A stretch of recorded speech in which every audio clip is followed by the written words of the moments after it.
Alright, so we're going to reassemble.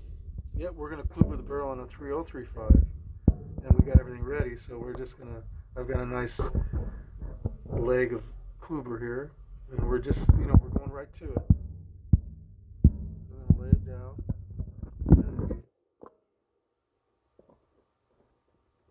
picked up a new angle, and I want you to see clearly that I'm going to max out the kluber in there, because we've been doing this several times, and there's always that question. Remember, I'm going to skip there. I put some kluber on that wall of the perimeter of the barrel, and I'm going to skip one wall.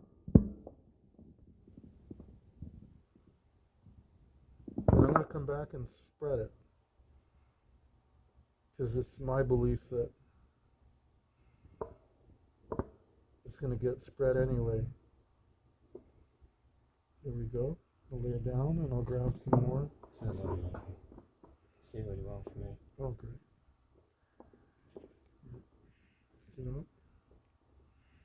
And if you remember, I'm training you, Lee. And the idea is that you're going to be doing these basics. And remember, you're only kluber barrels on automatic. We don't kluber the barrel on a 17 joule windup. Why? Because the mainspring is pinned at the arbor. Okay. And at the perimeter. Now, mainsprings are hooked in different ways, or they're pinned in different ways. So you could have a riveted or a friction fitted pin with a hook on it pressed into the side of the pocket watch barrel. You could have like a raised wall with like a cliff. I guess that would be a good word to catch the bridle of the mainspring. And you could have, the automatic, which we're dealing with now, which, oops, sorry. Yeah, it landed where I wanted it.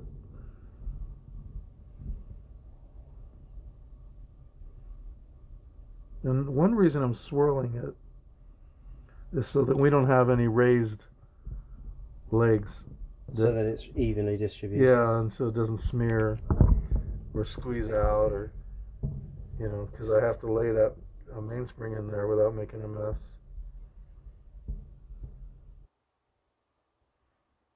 There we go.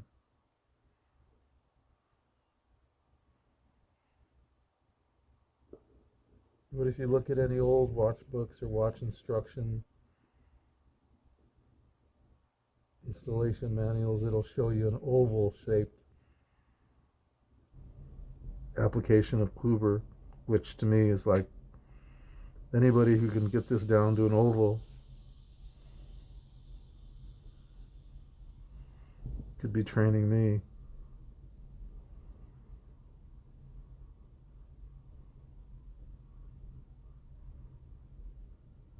But just remember, I'm not in a hurry, never in a hurry.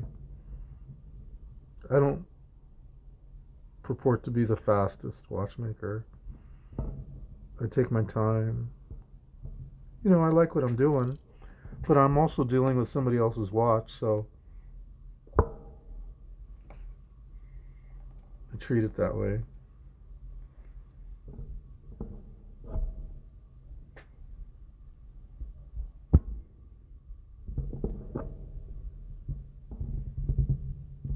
And if you think I have too much kluber on there, I'll go ahead and try removing some, but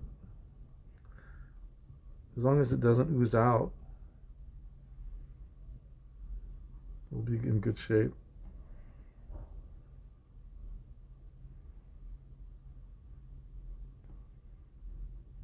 And I see some kluber on my. And then one of our other machinists, the guy who maintains equipment for us, said, "Oh, you put it on the leading edge of the wall." or the following edge of the wall. And I go, well, it seems to me that the leading edge is the following edge, or the following edge becomes the leading edge. So if the spring is slipping by this way, and you apply your Kluber here, which would be the following point, I believe it's going to end up on the leading point. So no matter where you put it, it's going to end up going where we want it. And I'm just going to take my stick and cut a sharp bevel, because I'm going to use my stick to clean a little bit of that Kluber off. I see it right there. Clean it off. Take a look at that wheel again. Make sure there's no Kluber. And since I have a good amount on there, I'm going to go and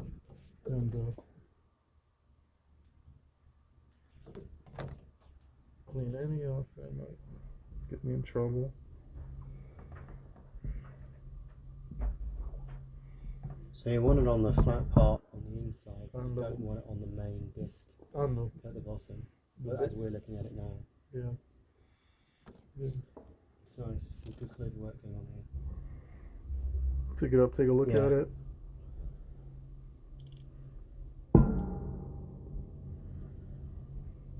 Yeah. So then if you feel like there's an excess, it's going to come off anyway when we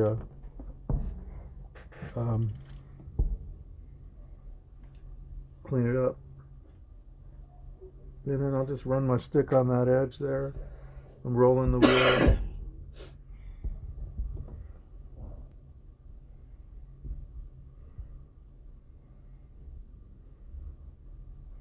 So you're left with just this line of Kluber just on the, it's like a little ridge all the way around.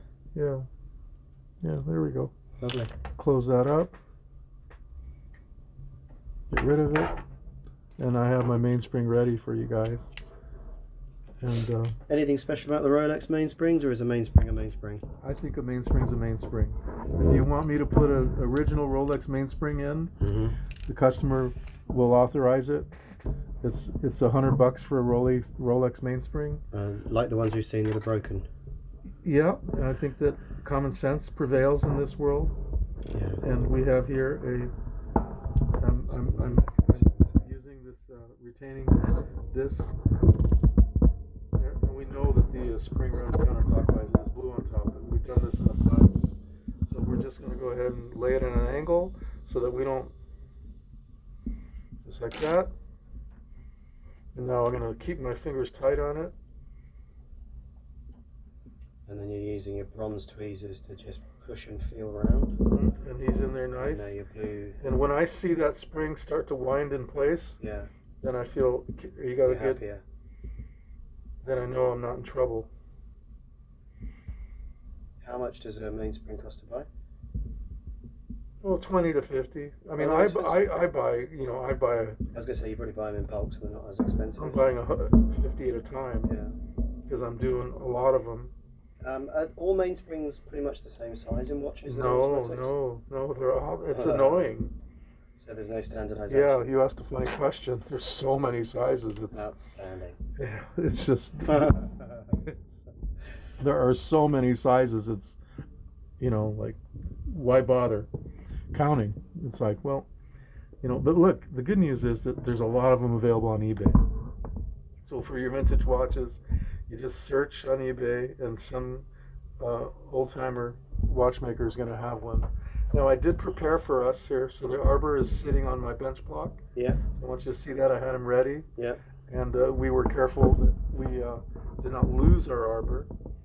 And now, what we do, and I'm going to do this over and over with you guys, is, I hope I don't block you, but I'm going to go ahead and pick up the, you can see it. I'm going to pick it up in my pin vise, just like that. I want you to see that. And now I'm going to grab a clean oiler. And I'm going to make sure there isn't anything on my oiler. And we're going to put some high pressure glue. I think it's D5. key. And I don't know if you can see the amount of lube I have on my oiler. Very little. Okay, I'm going to oil, grease, lubricate my Arbor. Yep. And where do you put it on those concentric rings? Right on the surface, on the friction surface. There's kind of 3 concentric rings. Okay, like, let's so discuss that. on all of those? Let me use a pointer. Let's talk about it. This is the center of the Arbor with the pinning on it. Yep. There's your pinning right there. That's where the mainspring is pinned. Okay. This shoulder would be the one that races on the barrel. Okay. And this shoulder is the one that will race on the barrel bridge. So they all need lubricating. Yeah, eventually. And then this square shank right here is where the ratchet wheel will sit. Okay. And the center hole of the Arbor is threaded. So will you run one piece of lube down straight in line and let it work its way around, or will you go around in circles around all 3 bits? Eventually, I'll just do them one at a time when I need to. Gotcha. Yeah. So I'm going to flip this around. I'm going to pick up my barrel. Find your barrel. Okay, can you see that? Yeah. Good. And then I'm going to gently take this Arbor that's in my pin vise, and I'm going to put him in at an angle. And there's that click noise. It's a bit of a click, but now I'm just doing this. Watch. And you can see the springs now moving. Yeah. So you know it's engaged. Yep. And we're good. So I pick him up, and I'm going to set him in a big hole and just make sure that my Arbor is in where he should be. And now I'm going to lubricate the spot where I know that the barrel cover is going to race right here. That's it. Not a lot.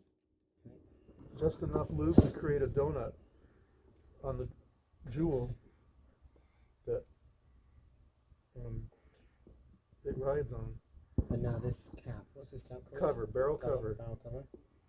Yeah, I mean you could call it a lid, whatever, but I don't see anybody arguing with me. So again, push it down and on, and it just clicks on.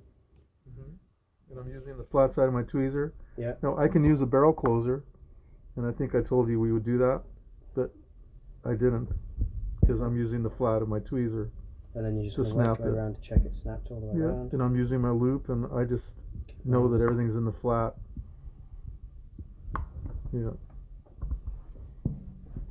And that's it. We klubered and installed a mainspring, and we're ready to put it on the main plate, and we're going to move to part 2, I guess, of so it's a good place assembly. to stop. Yep. And so we'll carry on with part 2 with current assembly. See, that was really easy. It went really well. Did.